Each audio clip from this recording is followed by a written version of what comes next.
물과 환경이라는 주제로 첫 번째 수업입니다. 이 자료에 출처는 착한 소비는 없다라는 책과 이런 거에 따른 것이기 때문에 저작권법에 따라서 부단 이용을 금지합니다. 자, 우리가 입는 옷이 바로 환경과 관련이 있다는 것 우리 올해 실과 시간에도 배웠었는데요. 그거랑 관련된 환경에 대한 정보를 더 자세히 알아보도록 할게요. 바로 첫 번째 테마는 우리가 사용하는 물건과 환경이 관련이 있다는 것입니다. 심지어 우리가 입는 옷도 환경과 관련이 있습니다. 청바지 한 벌을 만드는데 들어가는 물의 양은 어느 정도일까요? 맞아요. 무려 물 7,000리터입니다. 700리터도 아니고. 이는 어느 정도냐 했더니 4인 가족이 일주일 동안 쓰는 물의 양이랍니다. 우리가 일주일 동안 쓰는 물, 사실 샤워하면서 여러분 한 명만 해도 엄청난 물을 사용하는데 그것이 일주일 동안 쓰는 물을 사용해야 청바지 한 벌을 만들 수 있다고 합니다. 그럼 티셔츠는 어떨까요? 물 2,700리터가 필요하고요. 여러분들 옷 중에 너무 작아지거나 유행이 지난 옷은 재활용 수거함에 넣지요. 옷의 99%는 재활용이 가능하지만 그럼에도 실제로는 대부분 매립되거나 태워지는 경우가 많습니다. 옷을 태우거나 매립하는 이 과정에서 근데 또 이산화탄소와 메탄이 엄청나게 나온다는 사실. 일반 회사나 기업들은 옷을 생산할 때부터 30% 판매를 목표로 한다고 합니다. 애초에 옷의 반 이상을 버릴 걸 생각하고 옷을 만든다는 것이지요. 너무 과하다는 생각이 조금씩 들고 있죠. 우리는 어떻게 하면 환경오염을 줄일 수 있을지, 그리고 옷을 사지 말라는 게 아니라 이미 산 옷들을 어떻게 오래오래 입어서 또 환경 보호를 할 수 있을지 생각해 보면 좋을 것 같습니다.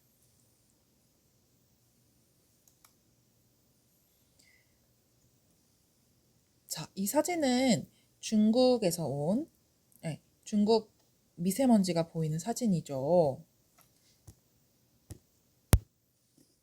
또한 이렇게 다양한 공장으로 인해서 미세먼지가 심해진 것들을 볼 수 있습니다. 바로 베이징입니다. 중국에는 이렇게 많은 공장들이 연기를 내뿜으면서 환경오염을 하고 있습니다. 여기서 나오는 미세먼지가 우리나라로 날아와 우리를 괴롭히게 하는 것입니다.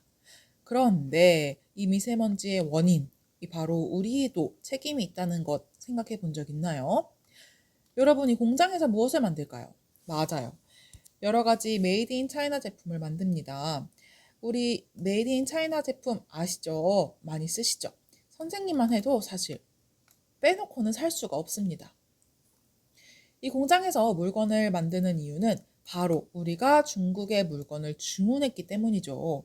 물론 중국에서 만들면 물건의 가격이 싸져서 여러모로 이득입니다. 하지만 우리가 물건을 만들어 달라 해놓고 이제는 미세먼지를 중국 탓으로 돌리는 것 이해가 안 가지 않나요?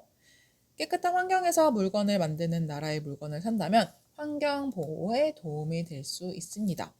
조금 비싼 수도 있지만 오히려 싼 것이 될 수도 있다는 것 생각해 보면 좋겠죠. 자, 또 다른 장면을 볼게요. 늘어나는 자연재해라는 두 번째 테마입니다. 사진을 보아하니 자연재해와 지구온난화에 대한 이야기인데요. 환경오염으로 인해서 이산화탄소가 많이 발생하고 그로 인해 지구온난화가 심해져서 여러 가지 이상기후가 많이 만들어지고 있어요. 자, 이것이 첫 번째 사진입니다. 누구인 것 같나요? 물을 마시고 있는, 그런데 왠지 지쳐 보이는 코알라와 캥거루 사진입니다. 바로 이 사진은 언제일까요? 불과 1년도 안 됐어요. 2019년 여름에 시작해서 무려 반년 후인 2020년 올해 또는 여러분이 이 영상을 1월에 보고 있겠네요. 2020년 작년 2월에 겨우 꺼진 무려 6개월간이나 났던 호주 산불 사진입니다. 이 산불로 10억 마리의 동물이 죽고 코알라는 거의 멸종 상태가 되었다고 합니다. 이런 산불들이 세계 곳곳에서 점점 늘어나고 있는데 미국 캘리포니아에서 일어난 산불은 올해 여름에 시작해서 아직도 현재 진행 중이라고 합니다. 그렇다면 어떤 자연재해가 또 있을까요? 이 사진은 섬이죠. 뭔가 섬인데 물이 이 땅을 침투하고 있는 듯한 느낌입니다. 이 사진은 지구온난화로 인해서 해수면이 상승해 섬나라 전체가 잠길 위험에 빠진 키리바시입니다. 사진을 보면 바닷물이 섬 안으로 점점 들어오는 거 보이죠? 이렇게 섬나라가 많은데 이런 섬나라가 많은데 이들은 공장을 세우거나 이산화탄소를 많이 쓰지도 않았는데 가장 많은 피해를 받고 있죠. 나라 전체가 이민 위기라고 합니다. 이렇게 기후 때문에 갈 곳 잃은 사람들을 기후 난민이라고 합니다. 우리나라도 예전과 달리 이상기후 현상이 많이 생기고 있죠. 겨울이 덜 춥다거나 유난히 많이 내리는 비. 속도만 다를 뿐이지 우리도 환경을 보호하지 않으면 저 나라들처럼 될 수도 있습니다. 자, 우리가 좋아하는 북극곰과 펭귄입니다. 우리 모두 어릴 때 한 번쯤 뽀로로 노래 들어봤죠? 여러분 아직도 노는 거 좋아하죠? 노는 게 제일 좋아. 친구들 모여라. 이러면서 뽀로로 너무나 친근한데 이들 또한 지구온난화로 인해서 빙하가 녹으니 가장 피해를 많이 보고 있습니다. 과학자들은 몇십 년 후에는 빙하가 완전히 다 녹아 사라질 거라 예상하고 있습니다. 빙하가 녹으면 녹은 물만큼 해수면이 상승하고 섬나라들은 사라지고 이런 동물들은 멸종할 수도 있겠죠. 몇십 년 후에는 우리 뽀로로 애니메이션을 보면서 저땐 펭귄과 북극곰이라는 동물이 있었어 라고 이야기할지도 몰라요. 너무 아쉽겠죠. 우리가 환경을 보호하기 위해 뭔가 하지 않으면 근데 실제가 될 것입니다. 이렇게 선생님이 계속 기후 이야기를 강조하는 이유가 있어요. 바로 선진국 중 하나인 우리나라가 지구온난화 관련해서는 악당 나라이기 때문이에요. 조금은 부끄러울 수도 있는데요. 조금은 부끄럽죠. 이산화탄소 우리는 배출 증가 속도가 전 세계에서 1위라고 합니다. 그만큼 우리나라 사람들은 에너지를 조금 낭비하는 경향이 있는 거죠. 불을 잘 안 끄고 다닌다거나 물을 막 쓰거나 하는 사소한 것들도 그중 하나가 될 수 있습니다.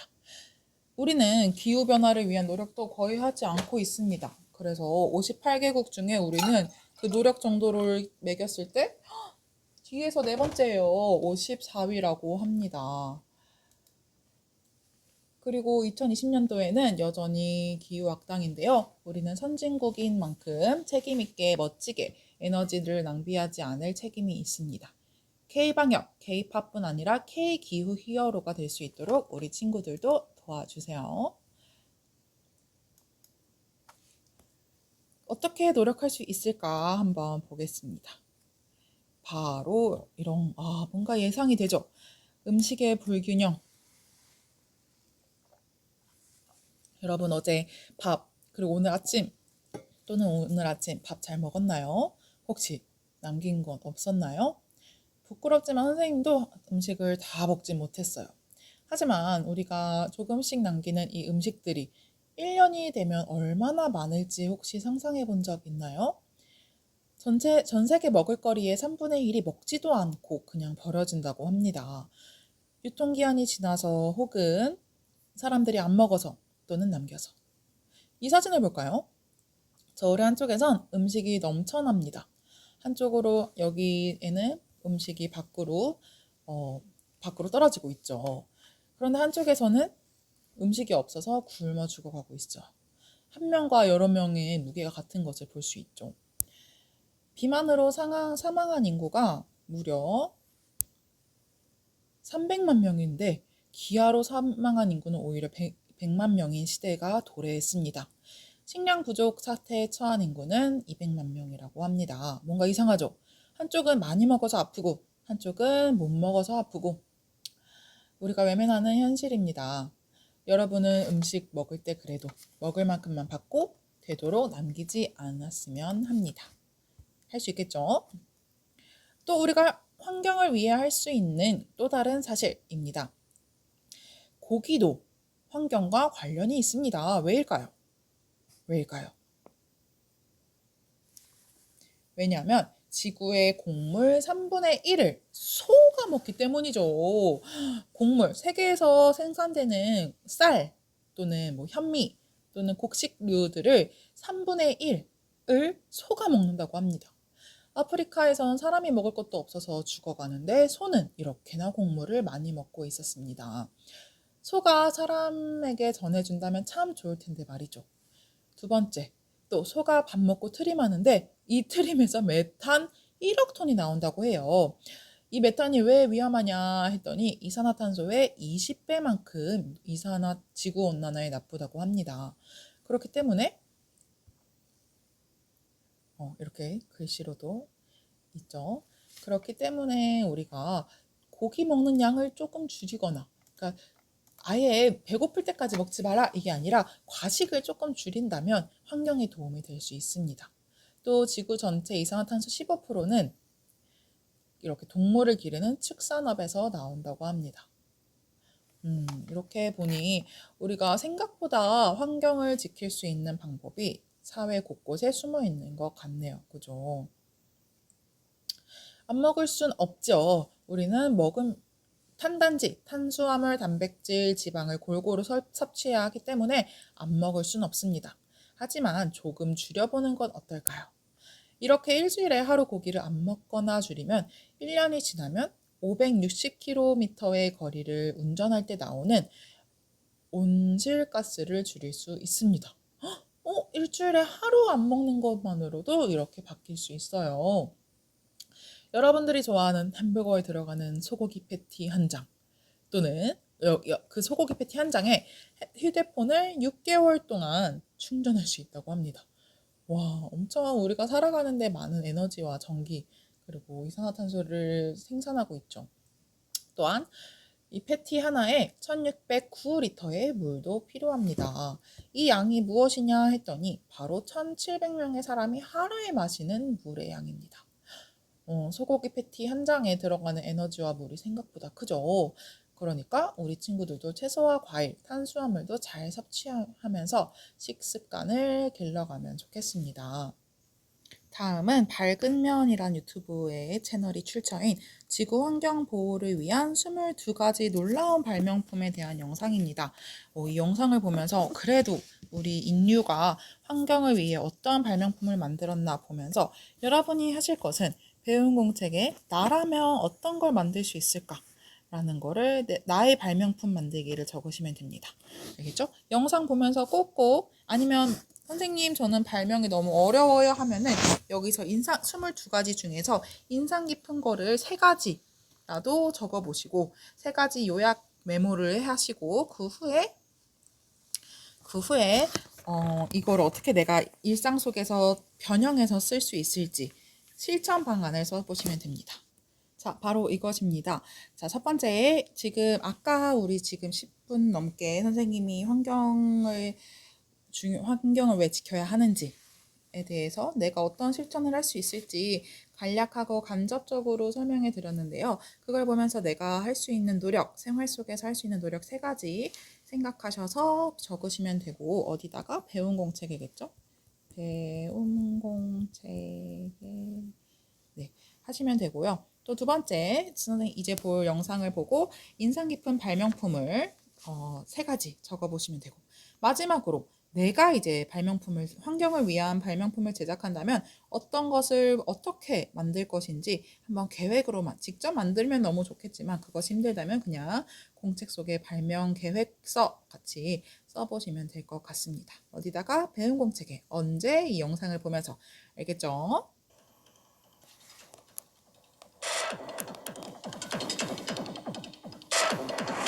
여러분, 지구는 고군분투하고 있습니다. 지구는 우리의 삶을 훨씬 더 쉽게 만드는 놀라운 자원을 제공해주고 있죠. 하지만 우리는 이 행성, 우리의 고향, 그리고 우리가 알고 있는 유일한 생존의 터전을 한계에 몰아붙이고 있습니다. 다행히도 사람들은 이제 다양한 친환경 트렌드를 만들어 나가고 있고, 기업들은 소비자들이 쓰레기를 줄이면서도 똑같이 편안한 삶을 살 수 있도록 해주는 녹색 기술을 고안해내고 있습니다. 오늘 영상에서는 친환경적 기술 몇 가지를 소개해드리려고 합니다. 카운트다운을 시작할까요? 22번. 먹을 수 있는 식기. 일회용 식기는 증가하는 플라스틱 쓰레기 문제의 주요 원인입니다. 미국에서만 매년 약 400억 개의 플라스틱 식기가 버려지고 있습니다. 그렇기 때문에 먹을 수 있는 식기를 사용하는 것이 플라스틱 쓰레기를 줄이는 데 도움이 될 수 있습니다. 이 식기들은 실제로 기장, 밀, 쌀로 만들어지지만 그렇다고 해서 튼튼하지 않다는 뜻은 아니에요. 이 식기를 사용해서 수프를 먹을 수도 있고 부서지지 않습니다. 크래커 맛이 나니까 간식으로도 먹을 수 있어요. 21번. 알약 치약. 약 10억 개의 치약 튜브가 매년 매립지에 버려집니다. 하지만 TV 프로듀서 린제이 맥코믹은 이 문제를 해결할 멋진 방법을 생각해냈어요. 알약으로 된 치약을 발명했는데요. 이 알약은 리필되도록 만들어진 유리병에 담아 판매됩니다. 이 알약을 그냥 씹기만 하면 일반 치약처럼 순식간에 거품이 일게 됩니다. 보너스로 이 치약은 신선함을 유지하기 위해 어떤 방부제도 필요하지 않습니다. 20번. 독립형 에너지. 워터릴리는 바람이나 물을 실제 전시로 변환하는 비교적 작은 발전기입니다. 따라서 태블릿, 스마트폰, 카메라 등과 같은 USB로 구동되는 모든 장치를 충전하는 데 사용할 수 있습니다. 간편한 디자인이어서 거의 모든 야외에서 사용하기 매우 쉽죠. 이 작지만 편리한 발명품은 친환경적인 방법으로 에너지를 창출할 뿐만 아니라 캠핑을 훨씬 더 편안하게 해줍니다. 19번. 연료가 필요 없는 스토브. 캠핑을 좋아하시는 분들에게 또 하나의 멋진 제품은 바이오라이트 캠프 스토브 2입니다. 이 스토브는 나무로만 작동하며 음식을 요리하고 몇 분 안에 물을 끓일 수 있는 연기 없는 불을 팬으로 만들어냅니다. 게다가 이 에코 스토브는 조리 중 사용하지 않은 열을 재활용해서 전자 제품을 충전하는데 사용할 수 있는 전기로 바꿔줍니다. 18번. 플라스틱 병 전구. 전 세계 인구의 거의 16%가 여전히 전기의 혜택을 받지 못한 채 살고 있습니다. 이 문제를 해결하기 위해 2012년 필리핀에서 리터 오브 라이트라는 프로젝트가 시작되었습니다. 아이디어는 플라스틱 병을 물, 표백제, 그리고 작은 태양 전지판으로 채워 전구로 사용하자는 내용입니다. 햇빛이 비추면 굴절된 빛은 이 DIY 전구가 약 55와트를 발산하도록 도와줍니다. 대단하네요. 17번. 친환경 물방울 물병. 아니요, 이건 짜증나는 동생한테 던지는 물풍선이 아니에요. 그래도 좋은 생각인데요. 이 물방울 물병은 일회용 플라스틱 물병의 대안입니다. 해초 추출물로 만든 젤리 형태의 캡슐 안에 물이 들어있습니다. 이 물방울의 막은 100% 자연 분해 가능하고 맛이 없지만 발명가들이 여기에 몇 가지 맛을 더하려고 생각하고 있답니다. 캡슐을 찢어서 안에 든 물을 마시거나 그냥 통째로 먹을 수도 있어요. 16번. 플라스틱 병 절단기. 혹시 밧줄이 필요하세요? 플라스틱 병을 모아서 직접 만들어 보세요. 이 절단기는 플라스틱 병을 기다랗게 잘라줘서 가정에서 혹은 DIY 프로젝트 및 제작에 사용할 수 있도록 해줍니다. 말할 것도 없고 병을 자르면 재활용을 위해 운반할 때 차지하는 공간을 줄일 수도 있죠. 윈윈이네요. 15번. 먹을 수 있는 포장 재질. 제가 아까 플라스틱 쓰레기 위기라고 말했을 때 농담이 아니었어요. 약 1천만 톤의 플라스틱이 바다로 유입되어 해양 생물을 위협합니다. 이 바다 생물들을 보호하기 위해 솔트워터 맥주는 양조 과정에서 남게 되는 밀과 보리를 이용하여 바다 동물이 먹어도 안전한 맥주 캔 고리를 만들었습니다. 이 고리가 만일 바다로 유입되더라도 몇 시간 만에 분해되기 시작해서 동물이 걸리는 일이 없게 되는 거죠. 14번. 수력 관계 펌프. 바르샤 펌프는 흐르는 물이 있는 곳이라면 어디서든 작동하는 수력 펌프입니다. 강이나 하천에 놓기만 하면 비싼 연료 없이 물살의 에너지를 이용해 내륙으로 물을 보냅니다. 이 펌프의 도움으로 농부들이 1.6km 떨어진 들판에 하루에 42리터 이상의 물을 댈 수 있습니다. 전기 없이 작동하여 오염가스를 방출하지 않습니다. 13번 쓰레기 물레방아. 미스터 트래쉬 휠은 볼티모 지역 주민들이 내항에 있는 쓰레기 수거 시설에 붙여준 귀여운 별명입니다. 이 멋진 기계는 존스 폴스 강에서 흘러내려오는 쓰레기들을 수집합니다. 물레방아는 강물에 물살이 공급하는 전력에 의해 작동하고 모든 쓰레기와 잔해들을 모두 모아 쓰레기통에 넣어줍니다. 쓰레기통이 가득 차면 배에 의해 견인되고 빈 쓰레기통으로 교체됩니다. 천재적이네요. 12번 휴대용 발전기. 캐나다의 한 회사가 강의 영구적인 흐름을 최대 시간당 12kW에 달하는 전기로 바꿀 수 있는 발전기를 발명했는데 이 정도 전력은 여러분의 가정에 전력을 공급하기에 충분한 양입니다. 이 발전기를 설치하는 데는 3명만 필요하지만 전기 발전기와 연결되어야 합니다. 개발 회사는 이 발전기가 수상 생물에게 해롭다는 증거가 없기 때문에 물고기가 그 안에 갇히거나 다치지 않을 거라고 합니다. 휴, 다행이네요. 11번 타이어 분쇄기. 많은 사람들이 낡은 타이어를 차고나 뒷마당에 쌓아두는데요. 단지 공간만 차지하며 아무런 쓸모가 없습니다. 정말 유용한 자원이 낭비되는군요. 그렇죠. 자, 이 거대한 기계는 직물, 섬유, 강철 코드로부터 고무를 분리함으로써 타이어를 재활용합니다. 그런 다음 이 소재들을 새 제품으로 재활용할 수 있습니다. 예를 들어 건축자 재료요. 10번 선적 컨테이너 수영장. 항상 뒷마당에 수영장이 있는 것을 꿈꿔왔나요? 그렇다면 낡은 선적 컨테이너로 만든 수영장을 선택하세요. 여름의 더위를 식히는 새로운 유행입니다. 이 수영장은 여과 시스템과 함께 설치됩니다. 그리고 일반 수영장과 마찬가지로 지상, 지하 또는 부분 지하로 설치할 수 있습니다. 이 수영장의 장점 중 하나는 이사를 갈 때 가지고 갈 수 있다는 것입니다. 게다가 보기에도 정말 멋지고요. 9번 바다 위의 쓰레기통. CB는 펌프의 도움을 받아 물의 흐름을 만들어 쓰레기를 수거합니다. 바닷물이 CB으로 빨려 들어가면 떠다니는 잔해와 쓰레기를 모두 수거합니다. 쓰레기가 남긴 채 물이 다시 바다로 흘러갑니다. 쓰레기통 아래쪽에 기름을 흡수할 수 있는 패드도 있다고 하네요. 8번 캡슐형 샴푸. 이 캡슐형 샴푸에는 플라스틱이 들어있지 않으며 어떤 길이의 머리라도 감을 수 있는 충분한 양의 수용성 형태로 물에 쉽게 녹습니다. 이 일회용 캡슐은 또한 컨디셔너, 바디워시, 면도 크림을 담을 수도 있습니다. 모든 제품은 파라벤, 방부제 혹은 인공 향료가 없습니다. 그리고 이 샴푸를 발명한 천재 벤자민 스터는 겨우 14살이었을 때 이 아이디어를 생각해냈습니다. 7번 물 정화 분말. 투명하지 않을 정도로 탁한 물을 마시겠어요? 중앙 집중 식수 시스템이 없는 외딴 지역에 사는 많은 사람들은 선택의 여지가 없습니다.